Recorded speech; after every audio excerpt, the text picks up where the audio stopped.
Avevo la macchina carica con le uova che avrei dovuto continuare a consegnare dopo e ho pensato di andare a fare visita alla mia bambina in cimitero. Sono scesa dalla macchina e ho fatto visita alla Lavinia.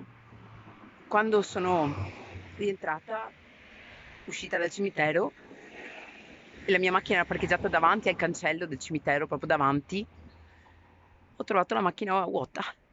Si sono portati via tutte le uova di Braccio di Ferro, tutte. Adesso io dico, chi è che può avere la sensibilità di portare via delle uova per beneficenza davanti alla porta di un cimitero?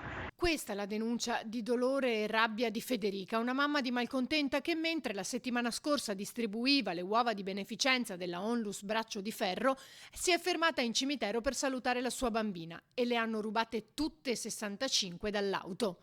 Immediato il risalto della notizia sul web e attraverso il nostro servizio ha portato moltissime persone a fare delle donazioni all'associazione, il cui ricavato è destinato all'hospice pediatrico della Fondazione Città della Speranza di Padova.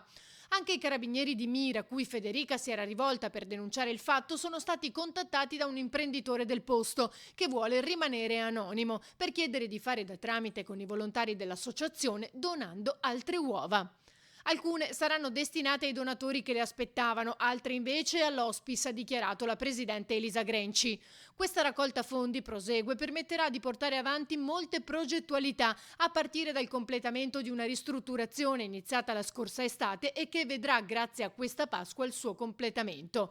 Una nuova infermeria, una stanza multimediale e una cucina accessibile a tutti.